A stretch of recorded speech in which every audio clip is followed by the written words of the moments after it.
E antes da bênção, eu gostaria de chamar aqui à frente a Nívia e o João, que são o casal, a família, que vai falar para nós hoje. Eles recebem a bênção do padre, e então, depois da despedida do diácono, nós cantaremos, clamando o Espírito Santo sobre este casal, para que eles também possam ser nessa noite profetas para nossas vidas. Eu agradeço ao Padre Anderson, pároco, ao Padre João Renan, pelo convite, pela oportunidade de estarmos aqui hoje, rezando sempre pelas nossas famílias. O que seriam das nossas famílias irmãos, se não for o amor do Senhor por elas, a nos santificar e a nos manter em pé, em meio a tantas dificuldades.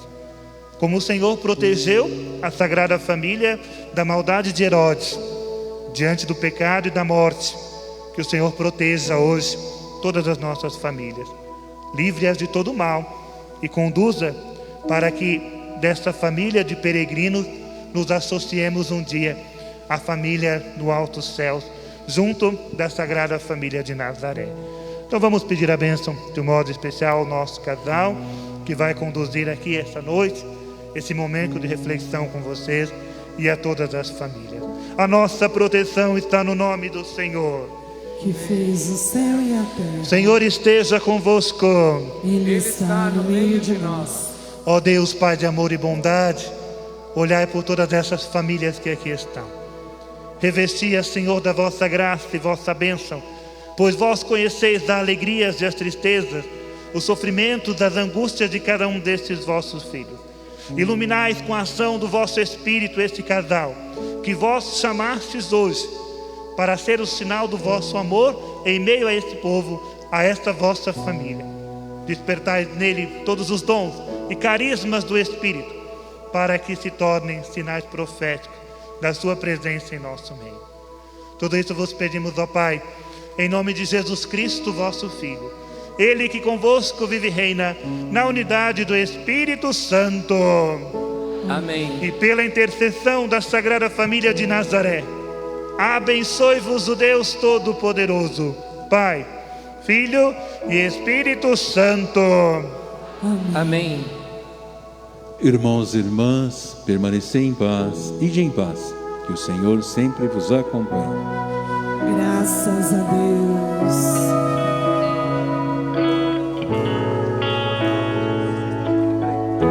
Vem Espírito de amor, acender a chama que se apagou, inflamar os corações com línguas de fogo. Já convido você a ir levantando as suas mãos, cantando esta canção, já clamando o Espírito Santo sobre a nossa irmã Nívia. Que o Senhor derrame agora uma porção da tua unção sobre a Nívia que vai pregar. Por isso clame o Espírito Santo. Vem fogo santo, vem fogo do céu, vem infundir, Senhor, nesta noite. Clama! Enviai teu Santo Espírito, Senhor, e derramai a face da terra. Mais uma vez, coloca volume na tua voz. Enviai teu Santo Espírito, Senhor, e derramai a face da terra. Mais uma vez, a igreja cantando e clamando.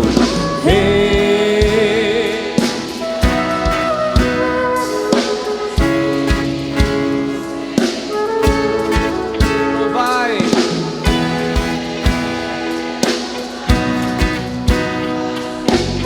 Isso, tá lindo. Mais uma vez. Só a igreja agora. Isso. Vem, fogo santo.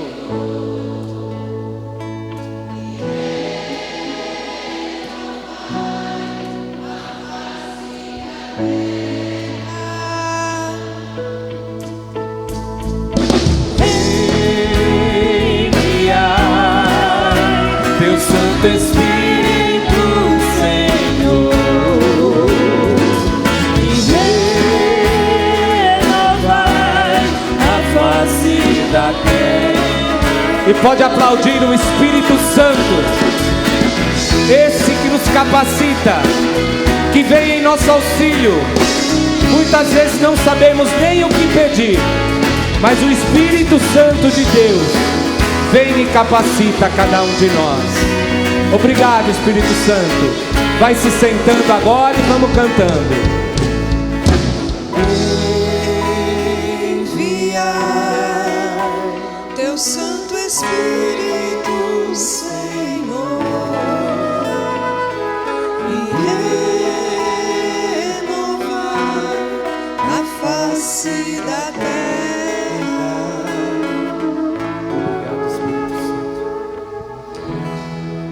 Vamos rezar juntos uma Ave Maria, entregando a ela tudo que nós vamos fazer hoje, para que em Deus comece e em Deus termine tudo que vamos falar aqui hoje. Ave Maria, cheia de graça, o Senhor é convosco. Bendita sois vós entre as mulheres, bendito é o fruto do vosso ventre, Jesus. Santa Maria, Mãe de Deus, rogai por nós, pecadores, agora e na hora de nossa morte. Amém.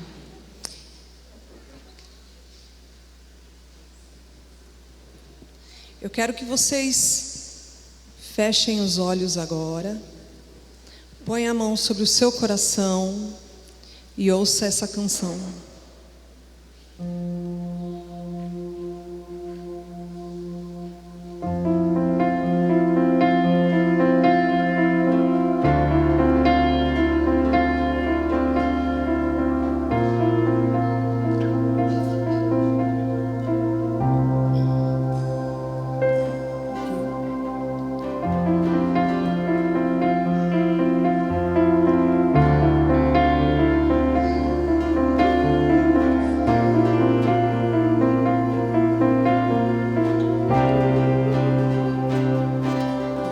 Te louvar, agradecer e proclamar sua vitória em mim. Ser todo seu é o meu prazer. Te seguirei aonde fores, Senhor. Tu és o centro Da minha vida, és a razão da minha alegria. Não quero tirar os meus olhos de ti. Quero que sejas o centro, Senhor. Tu és o centro da minha vida, és a razão da minha alegria. Não quero tirar os meus olhos de ti. Quero que sejas o centro, Senhor, da minha vida. Proclame isso agora no seu coração. Proclame isso. Diga isso a Jesus.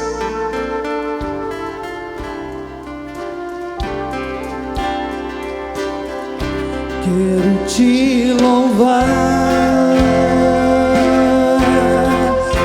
engrandecer e proclamar tua vitória em mim. Ser todo teu é o meu prazer. Te seguirei aonde for.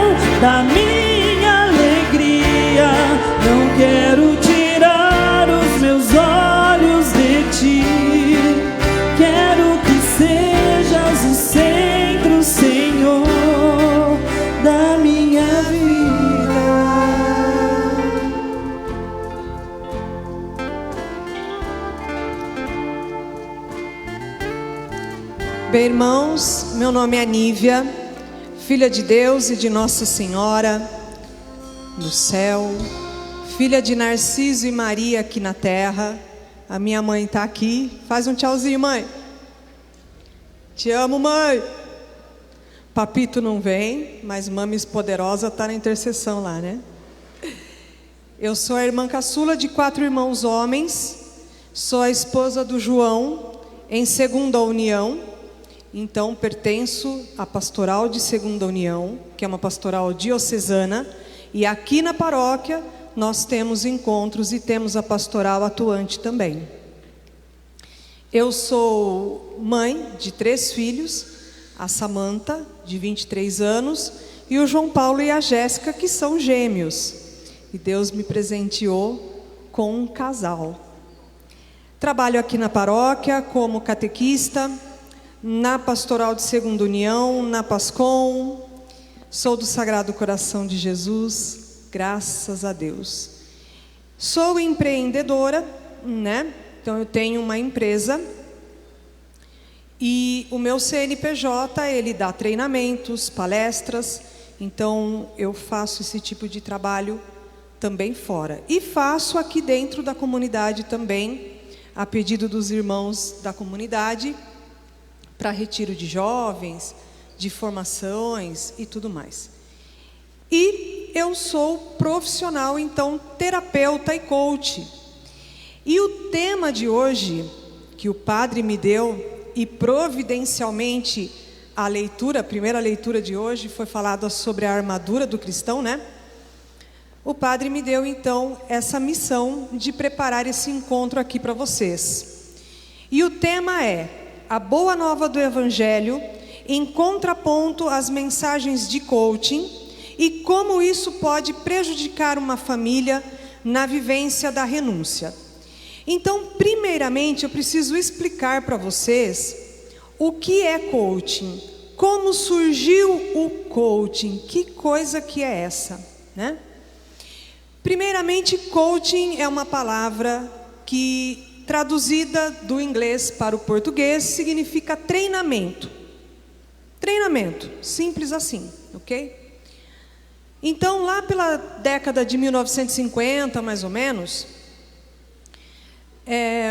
alguns universitários, eles estavam para prestar as provas finais de exame da faculdade, e eles foram até o professor que eles mais tinham afinidade, e pediram para o professor: professor, será que daria para o senhor nos ajudar, nos mentorar aí, né?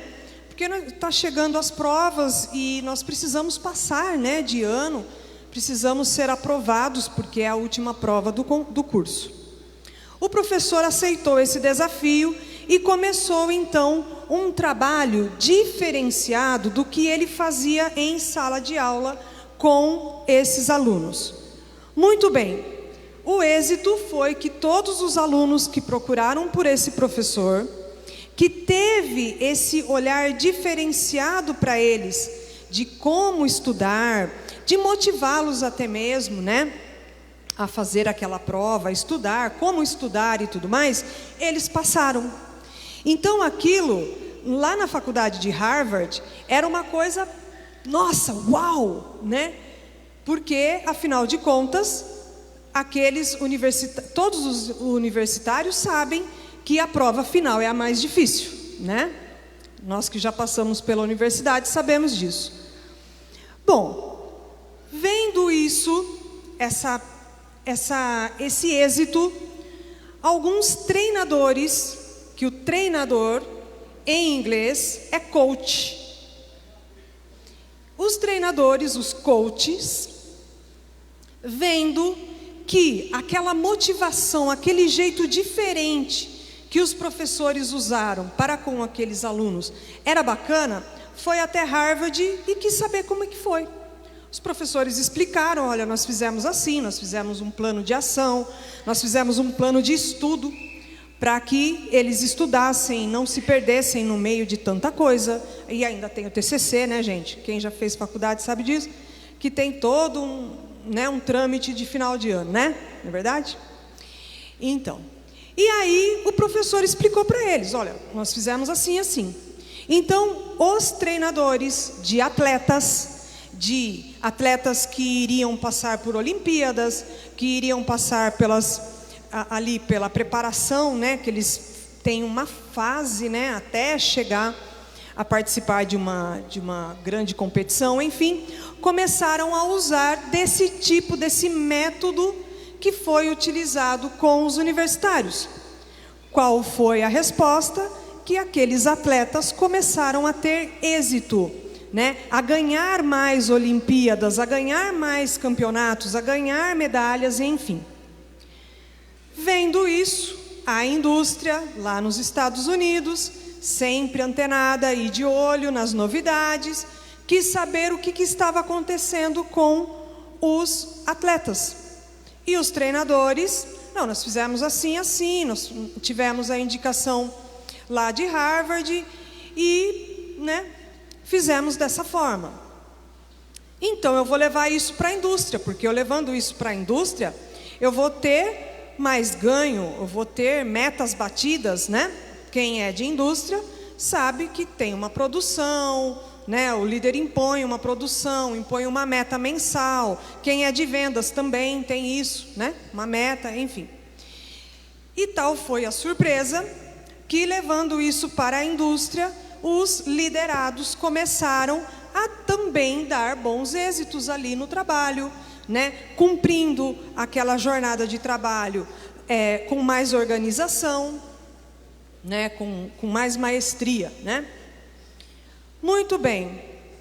Os professores, outras pessoas começaram então a pensar: olha só, para universitário deu certo, para atleta deu certo, para liderados deu certo.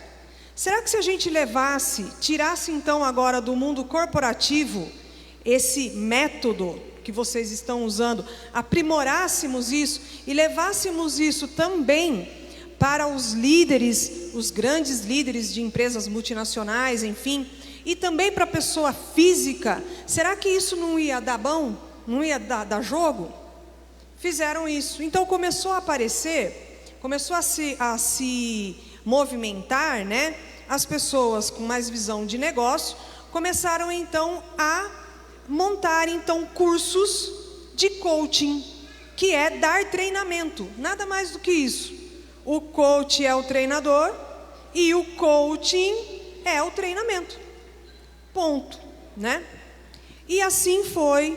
E hoje nós temos, tanto no mundo corporativo, quanto nós temos no mundo de pessoa física comum, nós temos o coaching que está espalhado por aí. Aqui eu quero trazer para vocês 4 palavras-chave que vão permear aí, vocês vão pegando elas conforme eu for falando aqui. São 4 palavrinhas-chave: fé, centro, confiança e felicidade. Centro, nós já cantamos. Tu és o centro da minha vida. E o que isso tem a ver com o coaching, Nívia? Vamos lá?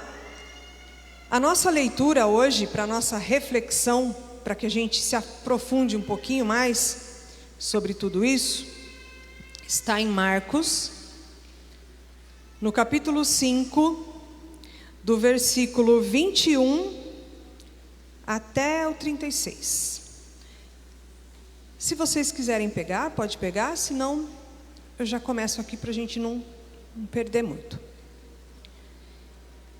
E de novo, atravessando Jesus de barco para o outro lado, uma numerosa multidão o cercou e ele se deteve à beira-mar. Aproximou-se um dos chefes da sinagoga, cujo nome era Jairo, e vendo-o, caiu a seus pés. Rogou-lhe insistentemente, dizendo: minha filhinha está morrendo. Vem e impõe nela as mãos, para que ela seja salva e viva. Ele o acompanhou, e numerosa multidão o seguia, apertando-se de todos os lados. Ora, certa mulher que havia 12 anos tinha um fluxo de sangue e que muito sofrera nas mãos de vários médicos, tendo gasto tudo o que possuía sem nenhum resultado, mas cada vez piorando mais, ouvira falar de Jesus, aproximou-se dele por detrás, no meio da multidão, e tocou o seu manto, porque dizia: se ao menos tocar suas roupas, serei salva. E logo estancou a hemorragia. E ela sentiu no corpo que estava curada de sua enfermidade. Imediatamente, Jesus, tendo consciência da força que dele saíra, voltou-se para a multidão e disse: quem tocou minhas roupas? Os discípulos disseram-lhe: vês a multidão que te comprimes e perguntas: quem me tocou? Disseram-lhe: vês a multidão, vou repetir, vês a multidão que te comprime e perguntas: quem me tocou? Jesus olhava em torno de si para ver quem havia feito aquilo. Então a mulher, amedrontada e trêmula, sabendo o que havia sucedido, foi e caiu-lhe aos pés e contou-lhe toda a verdade. E ele disse-lhe: minha filha, a tua fé te salvou. Vá em paz e fique curada desse mal. Ainda falava quando chegaram alguns da casa do chefe da sinagoga, dizendo: tua filha morreu. Por que perturbas ainda o mestre? Jesus, porém, tendo ouvido a palavra que acabava de ser pronunciada, disse ao chefe da sinagoga: não temas, crê somente. Palavra da salvação, glória a vós, Senhor. Então aqui é interessante a gente notar o seguinte: essa narrativa da cura da filha do Jairo e da hemorroísa, ela está presente nos 3 evangelhos, Mateus, Marcos e Lucas. E o milagre da mulher, ele ocorre quando Jesus estava indo fazer outro milagre. Então ele estava a caminho de Jairo. Mas quem é Jairo, gente? Jairo era um dos chefes da sinagoga de Cafarnaum. Ele compunha o sinédrio, que era composto por 70 homens.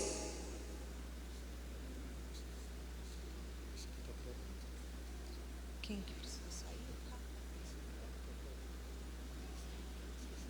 E que carro que é esse aqui? Gente, um aviso aqui. Tem um K branco que está fechando o lugar lá no estacionamento e tem alguém que precisa ir embora. É o KX0677. KX0677, um K branco, por favor, tirar o carro lá. Bom, continuando então, Jairo, ele era um dos chefes da sinagoga. Ele compunha o sinédrio, que era composto por 70 homens mais um. Então ele era um fariseu e ele era instruído da lei, né?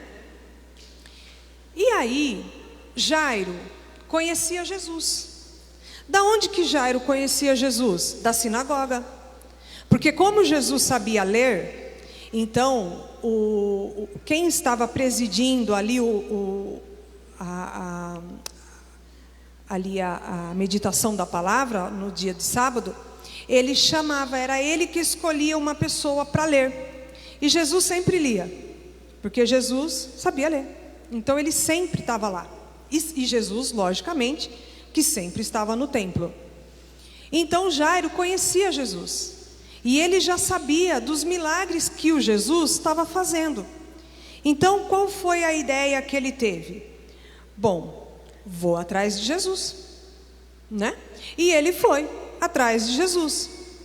Ele não estava preocupado ali com o que iam dizer dele, se iam falar alguma coisa, se o sinédrio ia ficar contra ele ou não. Ele simplesmente foi. Mas, e essa filha de Jairo tinha 12 anos, né? Bom, mas aí então, Jairo conversa ali com Jesus, e Jesus prontamente fala: não, eu vou com você para sua casa, eu vou vê-la. E Jesus está se dirigindo para a casa de Jairo.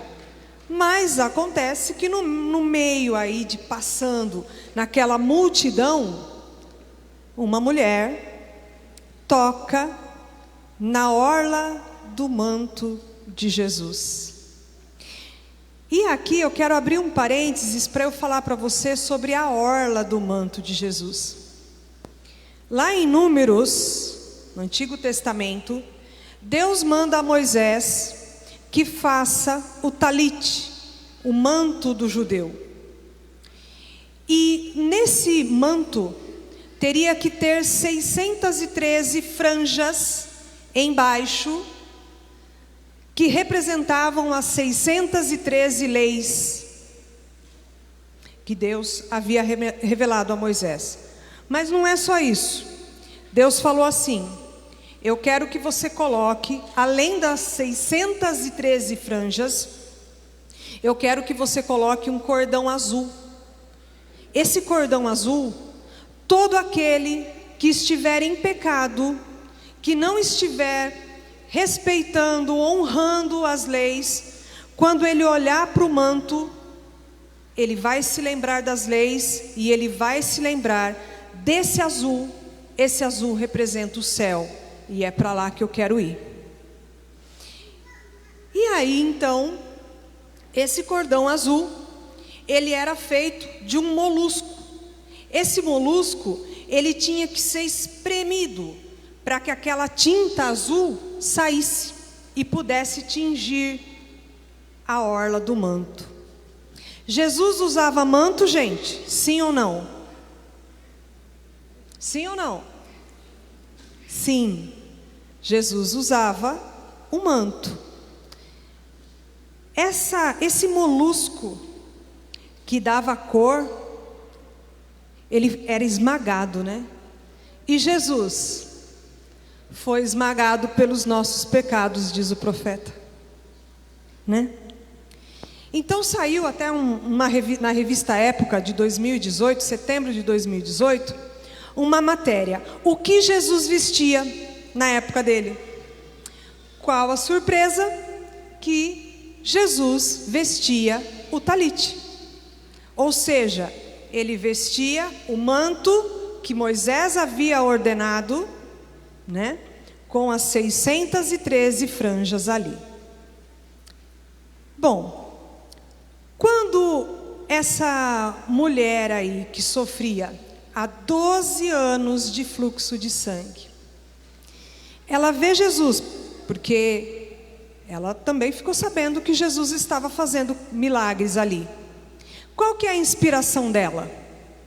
Ora, na lei de Moisés, a mulher menstruada, ela era impura, ela estava em dias impuros, e ela não podia sair de casa, ela não podia fazer nada, ela não podia tocar em nada. Agora pensa numa mulher há 12 anos. Esse fluxo de sangue, alguns estudiosos dizem que poderia ser um fluxo constante, mas alguns outros estudiosos dizem que esse fluxo, ele poderia ser frequente, né? Vinha e voltava, não necessariamente frequente, direto, né? Então veja bem, se essa mulher, ela não pode tocar em nada, ela não pode tocar em nada, ela vivia sozinha, há 12 anos ela não conversava com ninguém, vivia a solidão, ela não podia sair da casa dela. Agora, essa mulher, sabendo de Jesus, que Jesus estava curando, ela pensou o quê? Se eu chegar lá e toda a multidão me ver, vão me tirar fora de lá, porque sabem do meu problema, né? A palavra diz que ela havia gastado muito dinheiro com médicos e não estava resolvendo nada, né? Então, o que ela pensou? Ela pensou assim, bom, eu vou, Jesus usa o manto, se eu tocar, se eu simplesmente, escondidinha, que ninguém me veja, eu tocar a orla do manto dele, eu vou ser curada. Olha que fé, irmãos. Se eu simplesmente tocar, ele não precisa me ver, ele não precisa falar comigo não. Somente que eu toque e ele irá me curar disso. E aí ela vai, e ela toca, e Jesus percebe que um simples toque leva uma força dele para essa mulher, né? E então, além de tudo, né, que essa mulher sofria, que ela vivia isolada e tudo mais, nós temos uma outra questão aqui, que é o 12. Vocês repararam que a filha de Jairo tem 12 anos e a mulher há 12 anos sofre de fluxo de sangue? Mas aí 12 são as tribos de Judá, 12 são os apóstolos. Tem relação o número 12. O número 12 significa eterno. Na Bíblia, os estudiosos, teólogos, vão ensinar isso sobre o número 12. Tem nada de numerologia aqui não, tá, gente? Tem Bíblia. Isso significa então que aquilo precisaria ficar para o mundo inteiro ver. A fé dessa mulher de tocar apenas na orla do manto, e a fé do Jairo. Porque o que aconteceu? Jesus conversa ali rapidinho, porque ele queria saber quem que era, e ela veio, ela tomou coragem, porque ela sabia que a cura tinha acontecido. Ela teve fé, ela teve a coragem de falar, sou eu, Jesus, eu que te toquei. E Jesus fala para ela, minha filha, a tua fé te salvou, vá em paz e fique curada. Nesse momento chega alguns servos da casa do Jairo e fala, olha, Jairo, pode ir embora, porque a sua filha não teve mais jeito. Imagina o desespero do Jairo, olhar para Jesus e falar para Jesus, Jesus, e agora? Eu vim pedir pela cura da minha filha e ela não está mais aqui.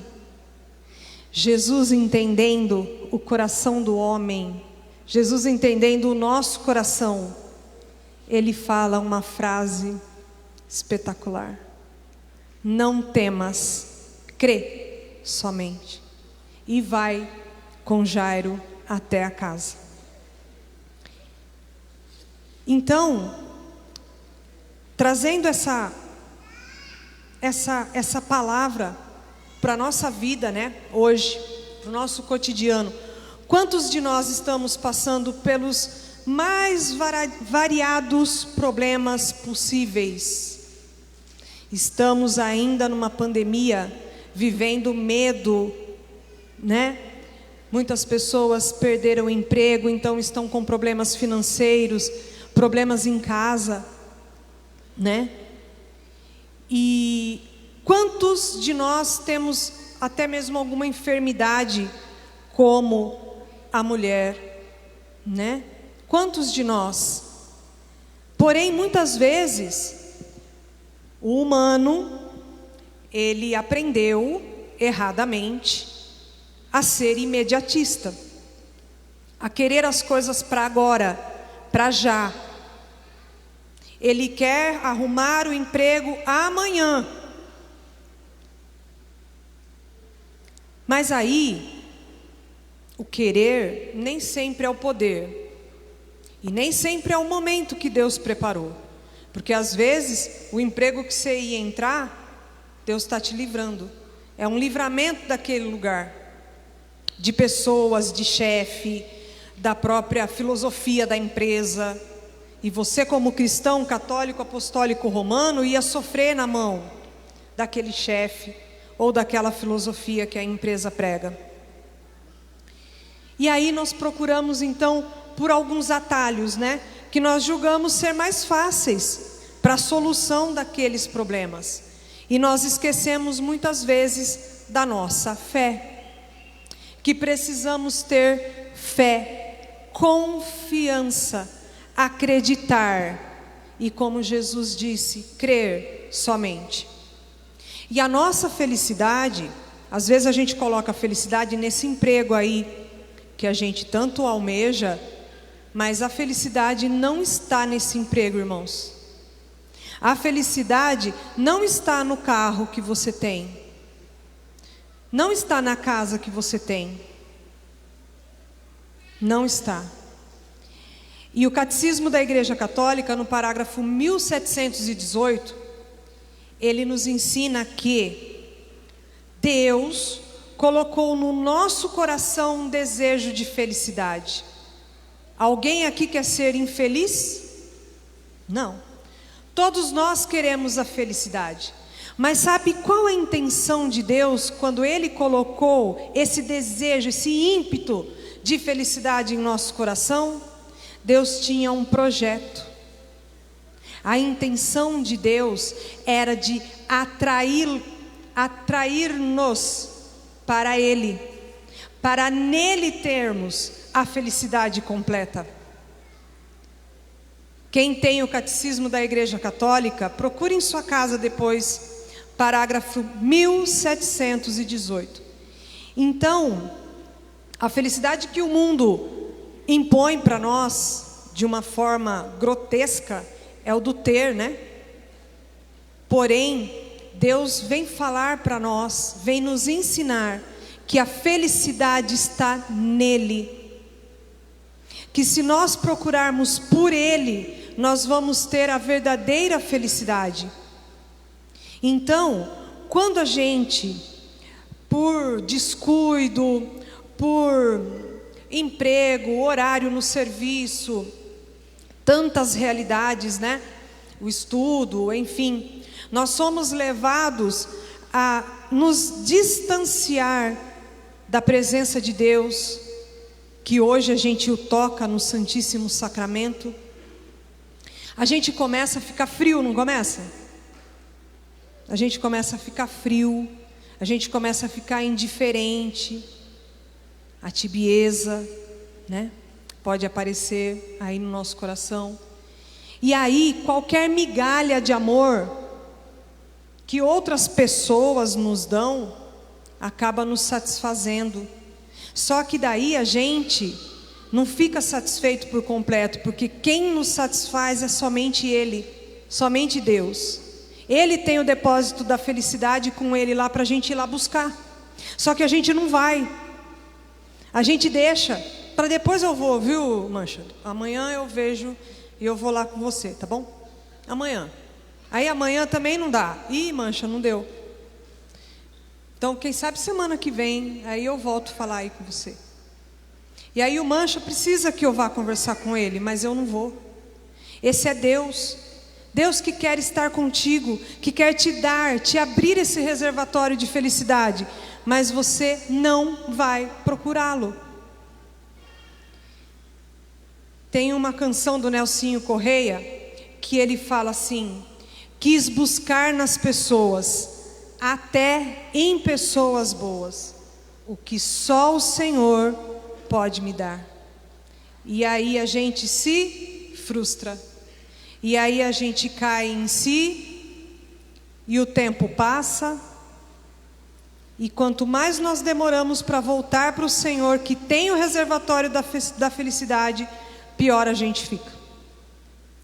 Na exortação apostólica Gaudete Exsultate, Papa Francisco, ele vai a falar sobre 2 sutis inimigos para a nossa santidade, para a nossa vida espiritual.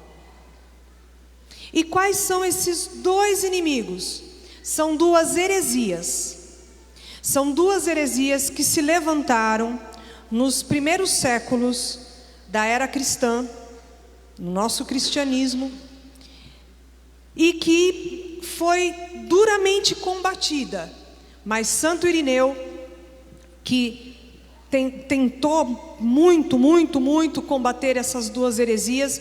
Ele falava, ele comparava que essas duas heresias, elas eram como se fossem uma floresta, que no meio da floresta você tem uma árvore nascendo, uma árvore no meio do crescimento e a outra hora está no final, não é? Então, quando o Santo Irineu cortava que estava na hora de cortar, a outra estava crescendo. E essas duas heresias, heresia, gente, é um ideal, é uma filosofia, uma ideia de que aquilo pode ser verdade, mas que foi combatida pela igreja. E essas duas heresias é o gnosticismo e o pelagianismo. Nossa, Nívia, que nome difícil. Fica tranquilo. Gnosticismo, ele é voltado para afirmar que o indivíduo se salva sozinho. Santo Irineu combateu. Porém, como ela era uma árvore daninha, ela continua a florir.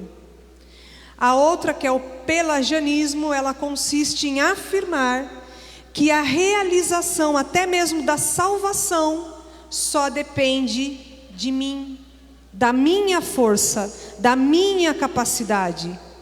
E isso não é verdade. A fé é dom de Deus. E se nós estamos com algum problema com relação à nossa fé, nós precisamos ajoelhar e rezar e pedir para Deus nos dar a fé, né? E essas duas heresias, então, o Papa Francisco, ele volta sempre em exortações apostólicas, em documentos, ele volta falando sobre essas duas heresias sempre ele volta a falar.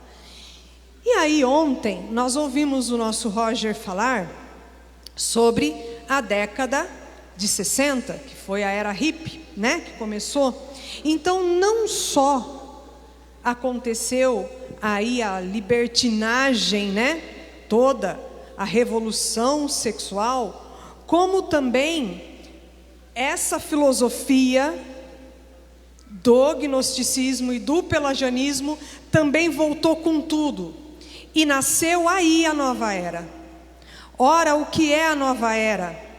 A nova era, ela não é uma religião, mas ela é um caldeirão que foi colocado todas essas filosofias dentro, mais as religiões orientais, as seitas orientais, o hinduísmo e tudo mais, e mistura tudo. E aí, a partir então da década de 60 aí, o homem está sendo, nossa geração, está sendo bombardeada por tarô, yoga, numerologia, horóscopo, magias, ocultismo, e tudo isso Deus já havia falado que não podemos. Não podemos. Lá no Jardim do Éden, a árvore que estava no centro do Jardim do Éden era qual? E que nós não poderíamos tocar no fruto? A do bem e do mal. Mas Deus falou, olha, nessa não pode. O que a serpente astutamente chega e pergunta para Eva? Vocês podem comer todos os frutos, não é mesmo? Aí Eva fala, não, aquela ali a gente não pode chegar perto. Mas por quê? É porque se a gente comer, a gente vai morrer. Vai nada, vai morrer nada não. Gente, desde o pecado original, o homem tem essa ideia de que ele quer ser Deus, de que ele quer ser igual a Deus, de que ele quer fazer as coisas igual a Deus. Ele quer comandar, ele não se submete à vontade de Deus. Ele fica nessa encrenca, ele fica nesse joguinho, ele quer saber o que vai acontecer amanhã. Ele quer que adivinhe o futuro na mão, na numerologia, como eu falei, no tarô e tudo mais. Então o homem, quando ele foi corrompido pelo pecado aí, quando ele quis ser igual a Deus, todas as gerações depois começaram a falar desse jeito aí. Só que Deus, Ele vem e nos fala: não fazeis parte com essas pessoas que procuram por essas falsas coisas. Não fazeis parte. Deuteronômio 18. Mas o homem é teimoso e ele quer procurar atalhos para que o problema dele seja resolvido.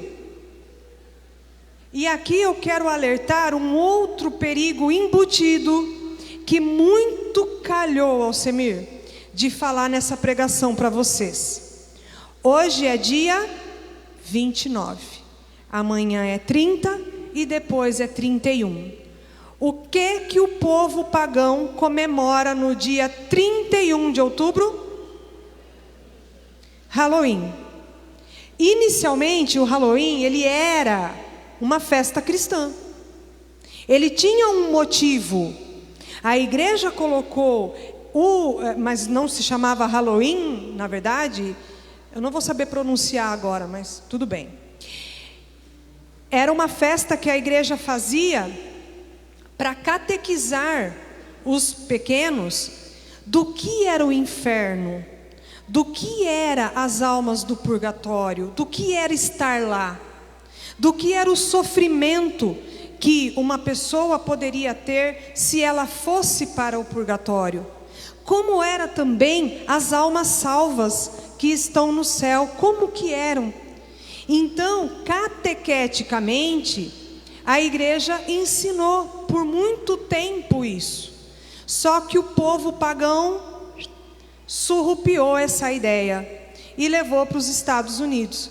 Isso acontecia na Europa, essa festa que era a igreja que havia instituído. Levou para os Estados Unidos. Os Estados Unidos simplesmente pagonizou a festa, né?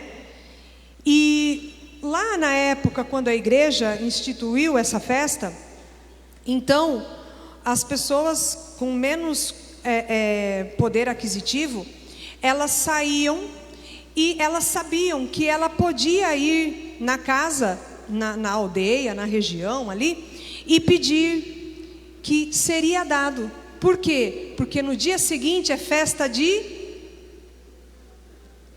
Todos os Santos, dia 1º de novembro, festa de Todos os Santos. Então as pessoas estavam com um coração caridoso. Só que aí, com o passar do tempo, esse pão que as casas davam, né, como oferta, né, para as pessoas que iriam pedir, começou a virar doce. Então, por isso que se fala do doce ou da travessura.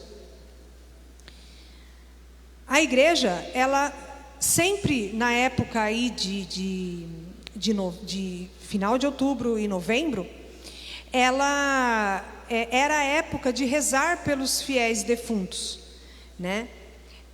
Então, os fiéis naquela época, já muitos anos atrás, 1000 e tantos anos atrás, eles já iam no lugar aonde os seus parentes, né, os falecidos, defuntos da família estavam ali sepultados para fazer orações, acender velas e tudo mais. Então, essa tradição, ela vem de longa data. Só que acontece, então, que os Estados Unidos, ele pegou essa ideia e corrompeu ela. Porque hoje, o que se faz na festa de Halloween? Né? Que a gente vê em filme de terror e tudo mais, que a gente sabe que tem, né? É assustar outras pessoas, né?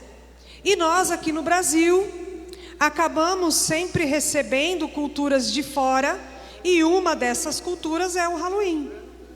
E aí muitas escolas falam para os pais, na reunião de pais: olha, papai e mamãe, a festa do Halloween é para você trazer o seu filho vestido a caráter, mas não de santo, né? De bruxinha, de vampirinho, de demônio. Frei Gabriel Amorte, padre exorcista já falecido da nossa Igreja Católica Apostólica Romana, ele diz que essa brincadeirinha com os demônios tem contaminado muitas famílias e muitas realidades acontecem por achar que não é nada, é só uma brincadeirinha. E aí a gente vê cristãos, e aí a gente vê irmãos cristãos que fantasiam os seus filhos de bruxinha, de bruxo, de mago. Mas nós sabemos que Deus proibiu isso, mas nós continuamos fantasiando os nossos filhos. Aí depois o seu filho vai crescer, vai achar que isso é normal, que isso é a coisa mais normal do mundo. E os santos, eles costumam dizer o seguinte: o demônio, ele é aqueles cachorrão bem bravo, sabe aquele mais bravo? Aquele lá. Só que ele está acorrentado lá. Ele está acorrentado. Essas coisinhas vão nos levando cada vez mais próximo do cachorro acorrentado. E aí a gente não percebe. E uma hora esse cachorro abocanha. E aí vai dizer que não teve sorte, que não foi.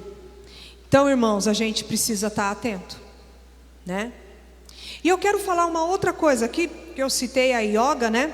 Sobre a meditação. Gente, a meditação que é feita pela yoga não é uma meditação cristã. Não é. Você pegar o seu terço e meditar nos mistérios gozosos, gloriosos, luminosos, dolorosos de Jesus, é você fazer um ato de amor para Jesus. Porque enquanto você está rezando o seu terço, você está pensando em toda a história que Jesus passou naquele mistério. Então,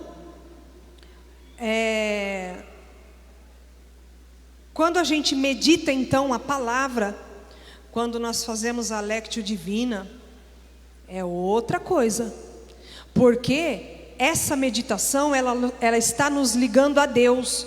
Eu estou pensando em Deus. Agora, quando eu faço uma meditação de yoga, essa yoga ela me traz assim: eu vou encontrar a paz em mim mesma. Eu vou encontrar o equilíbrio dentro de mim mesma. Lembra o pelagianismo? Que eu me basto, eu faço, eu aconteço, eu sou o cara.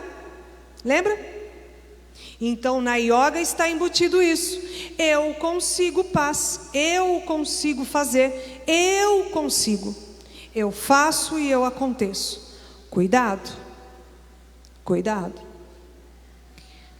E aí eu quero trazer uma curiosidade para você. Lá na Universidade de Pavia, na Itália, foi feito um estudo onde um médico cardiologista católico, ele fez um experimento com algumas pessoas e ele colocou aqueles holters, né, no coração das pessoas para ver como que era o comportamento das pessoas quando elas rezavam o terço. Qual foi a surpresa que conseguimos, através das ave-marias que rezamos, nos acalmar? Precisamos de yoga, igreja? Sim ou não? Não. Precisamos do quê? Rezar mais. Precisamos rezar mais. Meditar sim na palavra de Deus. Ler um livro de algum santo. Meditar sim em Deus. O que eu estou fazendo, Senhor? Qual é o pecado que eu preciso corrigir? Meditar sim em Deus, mas não com coisas fúteis, que nós sabemos que não leva para lugar nenhum. Então, sabemos que o ritmo da respiração que nós temos no momento da Ave Maria nos leva a nos acalmar. Gente, vamos falar a verdade aqui. Quem é que não se sente relaxado quando vai rezar o terço? Quem? Ai, dá até um soninho, né? Não dá um soninho? Por quê? Porque a oração nos acalma. E agora, o que eu faço, Nívia? Você falou todas essas coisas aí, e como é que eu vou fazer? Jesus ensina para nós um roteiro de santidade. Sabe qual que é? São as bem-aventuranças. São promessas que nos revelam o extraordinário, a extraordinária carga de felicidade e de bênçãos que estão lá nas bem-aventuranças, para aqueles que fazem daquilo uma prática. Então, lição de casa para vocês: ler as bem-aventuranças, capítulos 5, 6 e 7. Além dos 10 mandamentos, logicamente, a nossa vida de oração. Então, o que tudo isso tem a ver com o que é o nosso tema de hoje do coaching? Tudo. Porque lembra que eu comecei a falar de treinamento? Pois essas coisas orientais entraram no coaching também.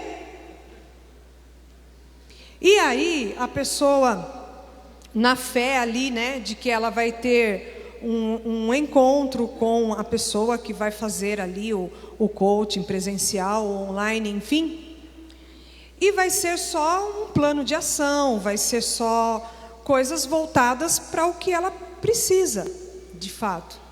E na verdade, lá o treinador vai falar para você fazer yoga, vai falar para você, enfim, meditação transcendental, vai falar para você sobre o poder da mente, vai falar que você é capaz sozinho, Então isso é muito desafiador na nossa época agora. E nós precisamos vigiar, estar atentos.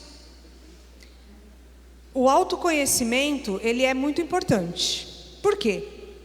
Porque quando a gente se conhece os nossos temperamentos, as nossas dificuldades, aonde nós pecamos, aonde nós caímos, fica mais fácil de nós voltarmos a nossa oração para esse motivo e orarmos por esse motivo.